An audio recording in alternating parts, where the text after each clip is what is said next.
Hello बच्चों, कैसे हैं आप लोग। आशा है आप सभी के पेपर PT2 के पेपर काफ़ी अच्छे गए होंगे। और अब हम अपना सिलेबस इस मंथ का चालू करते हैं। तो इस मंथ के सिलेबस में सबसे पहला चैप्टर आपको जो पढ़ना है वो ये है पाठ 17 बालक चंद्रगुप्त। ठीक है, तो आपने बहुत सारी कहानियाँ सुनी होगी। एक कहानी हम इस वीर बालक के बारे में भी सुनते हैं। ये बालक जो था ये पाटलिपुत्र नामक राज्य के राजा थे, महापदम। ठीक है, उनका जो सेनापति था, उनके सेनापति मौर्य, उनका ये बेटा था। चूंकि महाराजा सेनापति से बहुत ज़्यादा नाराज थे तो उन्होंने उनको कारावास में डाल दिया था। इस कारण इनके परिवार को काफ़ी कठिनाइयों का सामना करना पड़ रहा था। लेकिन ये जो बालक था ये बहुत वीर था, अपने पिता की तरह ही बहुत ज़्यादा वीर था। क्योंकि सेनापति का पुत्र था, गुण तो आएंगे ही। तो ये भी शुरू से ही बहुत ज़्यादा वीर और प्रतिभाशाली था। वैसे भी कहा गया है कि होनहार बिरवान के होत चिकने पात। ठीक है, और पूत के पैर पालने में ही दिखाई देते हैं। इस तरह की कई मान्यताएं हैं जो इस बात को साबित करती हैं कि यदि आप वीर हैं तो आप बचपन से ही विलक्षण प्रतिभा दर्शाने लगते हैं, लोगों को दिखाने लगते हैं, बताने लगते हैं, और आपकी प्रतिभा छुप कर नहीं रह सकती, यानी उसको दबाया नहीं जा सकता, छुपाया नहीं जा सकता। ऐसे ही बालक की कहानी है, चंद्रगुप्त की कहानी। तो जब बालक चंद्रगुप्त छोटे थे और उनके पिता, आपको मैंने बताया, कारागार में बंद कर दिया गया था राजा के सैनिकों ने उनको, और इस कारण इनका जीवन बहुत कठिनाई से व्यतीत हो रहा था। लेकिन फिर भी इनकी वीरता में कोई कमी नहीं आई थी। तो इन्होंने क्या किया, ये अपने दोस्तों के साथ यूं ही खेल रहे थे बाहर, तब ये राजा बने हुए थे। ठीक है, और जब ये राजा बने हुए थे तो ये बिल्कुल एक पत्थर के ऊपर ऐसे बैठे हुए थे जैसे राजा अपने सिंहासन पर बैठता है, और उनके जो हाव भाव थे, बात करने का तरीका था, बिल्कुल वैसा ही जैसे राजा करता है। और उसके साथ साथ में उनकी जो गतिविधियां थी, अर्थात जो वो खेल रहे थे, उस खेल में इतनी ज़्यादा रोचकता थी कि पास से गुजरता हुआ एक ब्राह्मण अचानक उस आवाज़ को सुनकर, उनकी बातों को सुनकर रुक जाता है, और उसके बाद वही सोचता है कि क्यों ना इस हास परिहास में बालक की एक परीक्षा ली जाए। बच्चे खेलते रहते हैं, खेलते खेलते अचानक वो कहता है कि राजन, मुझे भी आपकी इन गायों में से कुछ गोधन चाहिए, अर्थात कुछ गाय चाहिए। तो वो लड़का बिल्कुल राजा की तरह कहता है, हाँ जितनी चाहिए आप उसमें से ले सकते हैं। तो ब्राह्मण कहते हैं कि अगर मैंने इन गऊओं को ले ली, ये तो आप चराने आए हैं और ये तो किसी और की गाय हैं, और यदि मैंने इनको ले ली तो इनके जो मालिक होंगे वो तो मुझसे छीन लेंगे इन गायों को, और मेरी बात नहीं मानेंगे। तो वो लड़का जो राजा बना हुआ था, बालक चंद्रगुप्त, वो कहता है कि किसकी हिम्मत है जो मेरी बात नहीं मानेगा। मैं यहाँ का राजा हूँ, मेरी बात हर किसी को माननी पड़ेगी। तभी उस बच्चे की माँ अचानक दौड़ती हुई आती है और ब्राह्मण से क्षमा मांगने लगती है, और उनसे कहती है कि ब्राह्मण देवता क्षमा करें, बालक है, इसे कुछ भी नहीं समझता, ये पता नहीं क्या क्या खेलते रहता है। मैं कई बार इसे समझा चुकी हूँ कि बेटा ऐसा नहीं करते हैं, ऐसा नहीं कहते हैं, ये सिर्फ एक खेल है। लेकिन ये खेल को बिल्कुल जीवंतता के साथ खेलता है, मतलब बिल्कुल सही तरीके से सही समझ के खेलता है, और ये किसी बात को नहीं समझता है। आप इसकी बात का बुरा ना माने। तो वो उसे कहता है कि नहीं नहीं माते, आप घबराइए नहीं, बालक बहुत ही प्रतिभाशाली है, इनके पिता का नाम बताइए। तब वो बताती हैं कि महाराज, ये मौर्य सेनापति के पुत्र हैं। और तब फिर उनसे वो ब्राह्मण कहते हैं कि आप यदि ठीक समझें तो इन्हें राज्यसभा में ज़रूर ले जाया कीजिए, ऐसा करने से ज़रूर हो सकता है महाराज आपकी विनती सुने और आपके पति को रिहा कर दिया जाए। ऐसा कर, तो पहले तो वो बहुत ज़्यादा डर जाती है, लेकिन फिर सोचती है कि ठीक है, और वो ब्राह्मण वहाँ से चले जाते हैं। उसके बाद कुछ दिनों बाद डरते हुए उसकी माँ, उस बच्चे की माँ अचानक एक दिन उसे मगध की राजसभा में लेकर जाती है। तभी वहाँ पर किसी दूसरे राज्य के राजा ने एक शेर पिंजरे में बंद करके भेजा होता है और ये शर्त रखी होती है कि शेर को बिना पिंजरा खोले बाहर निकालना है। उस राज्यसभा में सभी के सभी वो शर्त सुनकर एक दूसरे का चेहरा देखने लग जाते हैं। किसी को समझ नहीं आता कि जब तक पिंजरा खुलेगा नहीं तब तक शेर बाहर निकलेगा कैसे।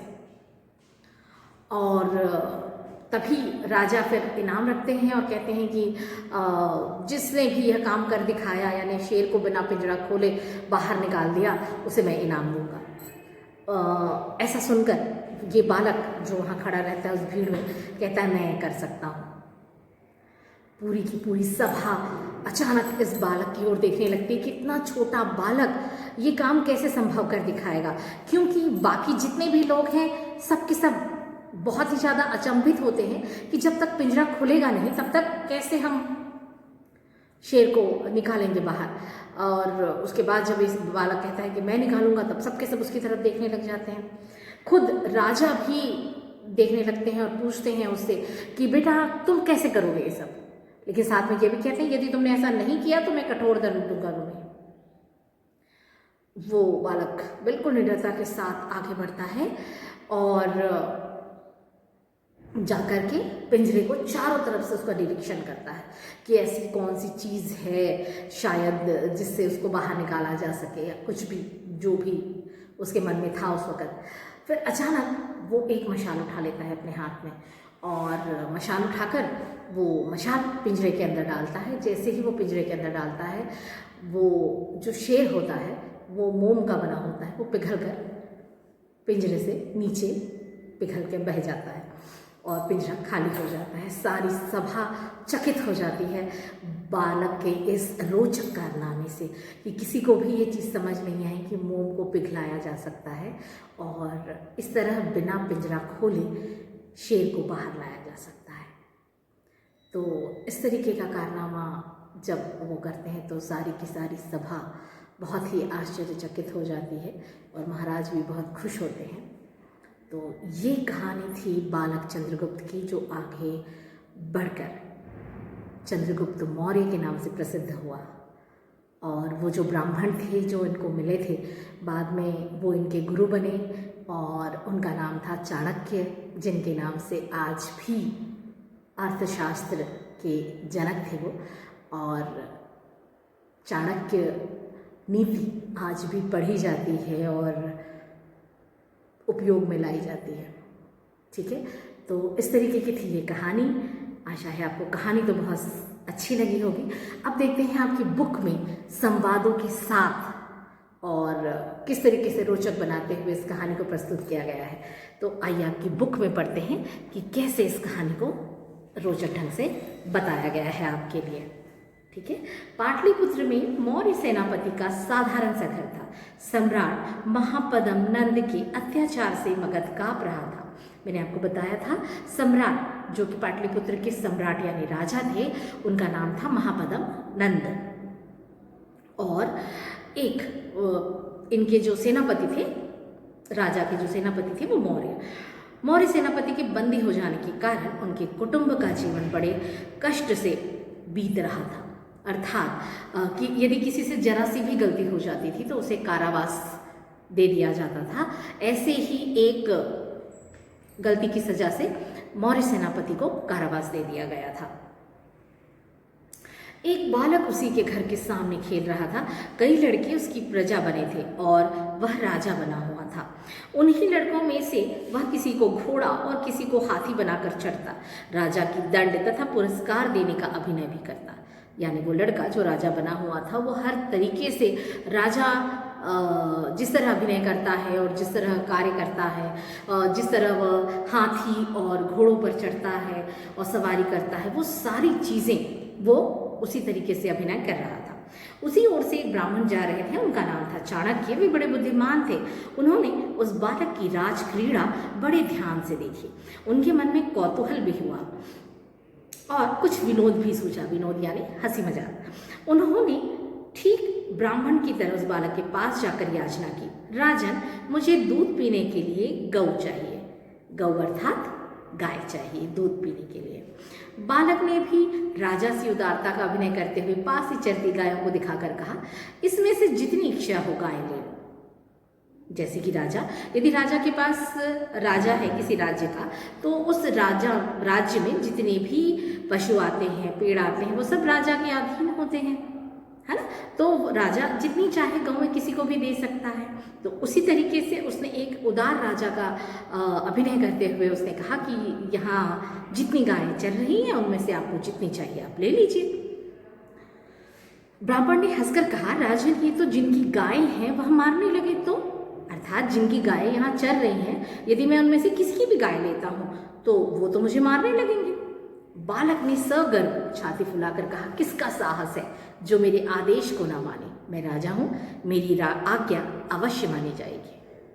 अर्थात बालक ने कहा कि मेरे राजा होने के कारण मेरा आदेश सभी को मानना पड़ेगा, तो किसी में इतना साहस नहीं है कि मेरी इस बात को न माने। ब्राह्मण ने आश्चर्य से पूछा, राजन आपका शुभ नाम क्या है? तब तक उसकी माँ वहाँ आ गई। वे ब्राह्मण से हाथ जोड़कर बोली, महाराज यह बड़ा शरारती बालक है, इससे किसी अपराध पर ध्यान मत दीजिएगा। ब्राह्मण ने कहा, कोई चिंता नहीं, यह बड़ा होनहार बालक है, इसकी मानसिक उन्नति के लिए तुम इसे किसी प्रकार राजकुल में भेजा करो। उसकी माँ रोने लगी और बोली, हम लोगों को राजा ने दंडित किया है, मेरे पति राजा की आज्ञा से बंदी बना लिए गए हैं। ब्राह्मण ने कहा, बालक का कुछ अनिष्ट न होगा, अनिष्ट यानी कुछ भी इसका बुरा नहीं होगा, तुम इसे अवश्य राजकुल में लेकर जाओ। इतना कहकर बालक को आशीर्वाद देकर ब्राह्मण चले गए। उसकी माँ बहुत डरते डरते एक दिन अपने चंचल और साहसी लड़के को लेकर राजसभा में पहुंचे। नंद एक क्रूर और दूसरों को सताने वाला राजा था। जो नंद राजा पाटलिपुत्र के जो राजा थे वो बहुत ही क्रूर थे और उनको दूसरों को सताने में बहुत ही मजा आता था। उनकी राजसभा में बड़े बड़े चापलूस मूर्खों से भरी रहती थी। वो खुद ही बहुत क्रूर थे, इसलिए उनको अच्छी बात करने वाले या सही बात करने वाले लोग पसंद नहीं थे। जो लोग ऐसी बातें करते थे उनको वो उनकी गलती बताकर बंद कर दिया करते थे। इसीलिए उनकी सभा में जितने लोग थे वो सभी चापलूस और मूर्ख थे। पहले राजा लोग एक दूसरे के बल, बुद्धि और वैभव की परीक्षा लिए करते थे। इसके लिए वे तरह तरह के उपाय रचते थे। अर्थात एक राजा दूसरे राजा के बारे में अपनी एक शर्त या अपने राज्य से किसी तरीके का प्रश्न, पहेली या कोई बहुत ही मुश्किल सा सवाल भेजते थे दूसरे राजा के पास, ताकि यदि वो राज्य उसको हल कर देता है, मतलब वो राजा या उस राज्य में बुद्धिमान लोग रहते थे, ऐसा माना जाता था। और एक दूसरे की बुद्धि का परीक्षण हर राजा, उस समय के राजा ऐसे ही किया करते थे। कोई न कोई प्रश्न, पहेली या कोई ऐसी चीज़ भेजकर जिसको हल ना किया जा सके या जो बहुत दुर्गम हो, दुर्लभ हो, इस तरीके के और बहुत कठिन हो, जो ऐसे कामों को देकर जब बालक माँ के साथ राजसभा में पहुंचा, उसी समय किसी ने किसी राजा के यहाँ से नंद की राजसभा में लोहे के पिंजरे में मोम का सिंह बनाकर भेजा गया था। तो जब यह बालक चंद्रगुप्त अपनी माँ के साथ उस राजसभा में पहुंचा, तब वहाँ किसी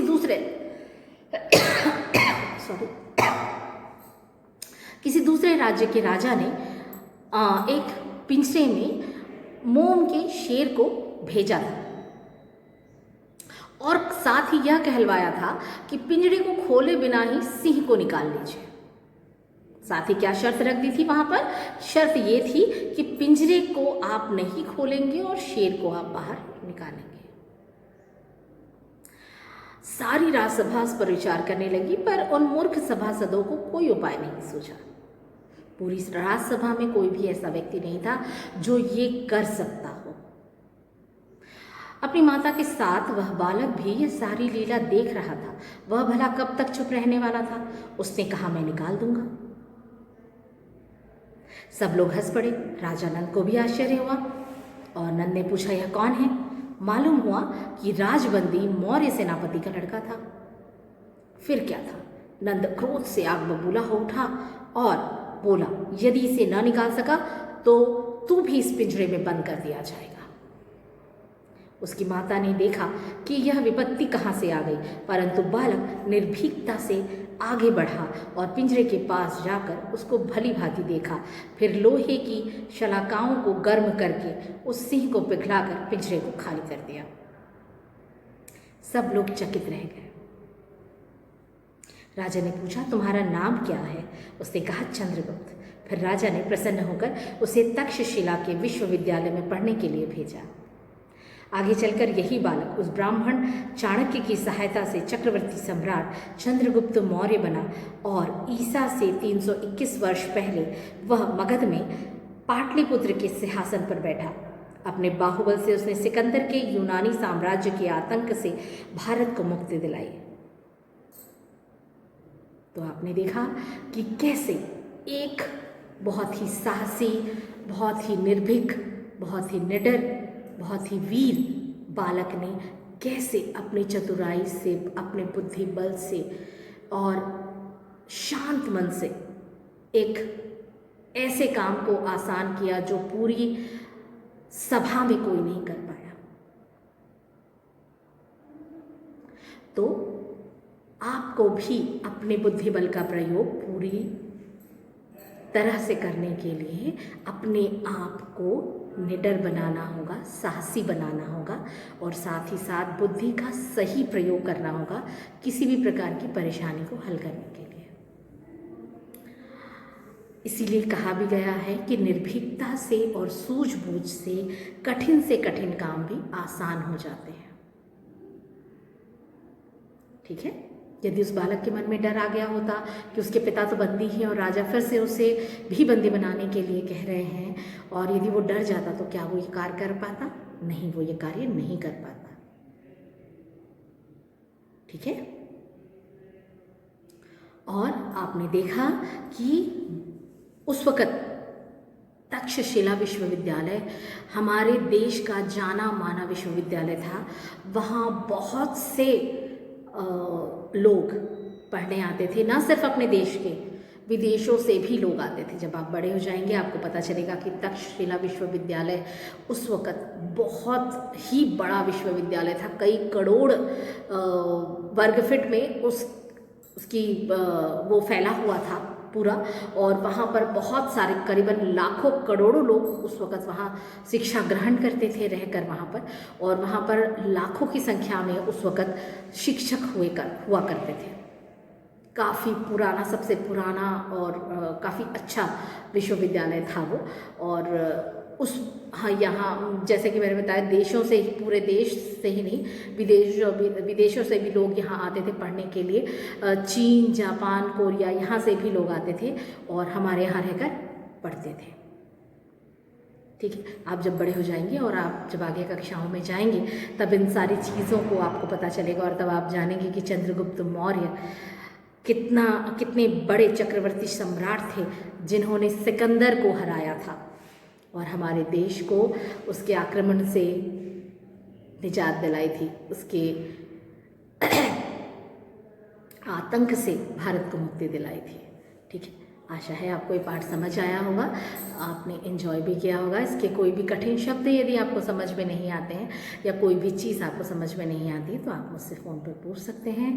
और इस पाठ की जो सीख है उसे अपने जीवन में ज़रूर उतारें। इसी उम्मीद के साथ में बाय। फिर मिलेंगे आपसे। Thank you.